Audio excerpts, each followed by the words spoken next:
নমস্কার বন্ধুরা, সম্বাস কুকিং এ আপনাদের স্বাগত। আজকে আমি রান্না করব এঁচড় ছোলার ডাল দিয়ে। এঁচড় ছোলার ডাল দিয়ে করার জন্য আমি এঁচড়টাকে কেটে ধুয়ে পরিষ্কার করে নিয়ে নিয়েছি। চলুন দেখে নেওয়া যাক আমি কিভাবে এঁচড়টা রান্না করি। প্রথমে এঁচড়টাকে আমি পরিমাণ মতো জল দিয়ে সিদ্ধ বসিয়ে দিয়েছি। দিয়ে দেবো সামান্য নুন আর হলুদ। এখানে আমি 150 গ্রাম ছোলার ডাল ভালো করে ধুয়ে 30 মিনিটের জন্য ভিজিয়ে রেখে দিয়েছিলাম। এবার আমি প্রেসারে একটা সিটি দিয়ে নেব। এঁচড় আমি 5-7 মিনিট মতো সিদ্ধ করে নিয়েছি। এবার আমি এঁচড়টা নামিয়ে জলটা ঝরিয়ে নেব। কড়াইতে তেল গরম করে দিয়ে দেব জিরে, তেজপাতা, এলাচ আর দারচিনি ফোড়ন।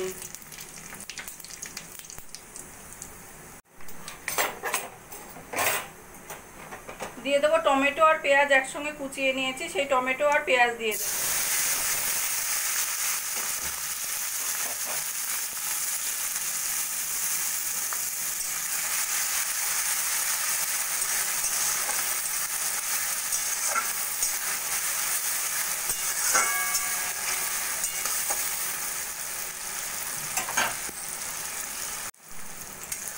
পেঁয়াজ হালকা সোনালি করে ভেজে নিয়ে দিয়ে দেবো আমি পরিমাণ মতো নুন, হলুদ,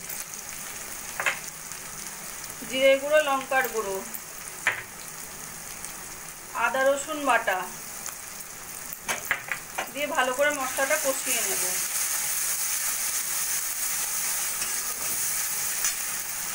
সব মশলা দিয়ে 2 মিনিট মতো কষিয়ে নিয়ে তারপর দিয়ে দেবো 2টো বড় সাইজের আলু ডুমো ডুমো করে কেটে নেওয়া। আলুটাকে মশলার সঙ্গে ভালো করে কষিয়ে নেব। আলু দিয়েও মশলার সঙ্গে 3-4 মিনিট মতো কষিয়ে নিয়েছি। একদম মশলাটা কষা কষা হয়ে গেছে। এবার দিয়ে দেবো আমি সিদ্ধ করা এঁচড়।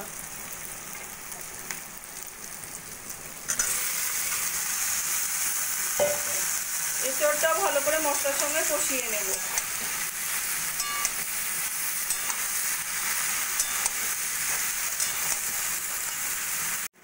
এঁচড় দিয়েও ভালো করে মশলার সঙ্গে কষিয়ে নিয়েছি।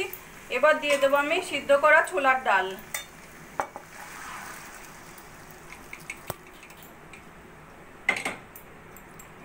ডালটা ভালো করে এঁচড়ের সঙ্গে মিশিয়ে নেব। ডাল দিয়ে পরিমাণ মতো জল দিয়ে লো ফ্লেমে এবার একটা ঢাকা দিয়ে আমি রান্নাটা করে নেব। এঁচড় আমি ঢাকা দিয়ে 10 মিনিট মতো লো ফ্লেমে রান্না করে নিয়েছি। এবার আমি ঢাকাটা তুলে দেখে নেব।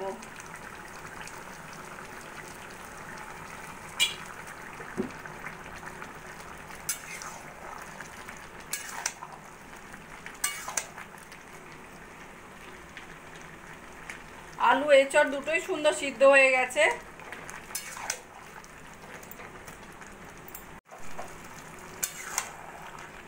আর ডালগুলো বেশ সুন্দর একটু গোটা গোটা আছে। এইরকমই থাকবে আমাদের এঁচড়টা। এবার দিয়ে দেবো আমি 1/2 চামচ মতো চিনি আর গরম মশলার গুঁড়ো। ভালো করে মিশিয়ে নেব।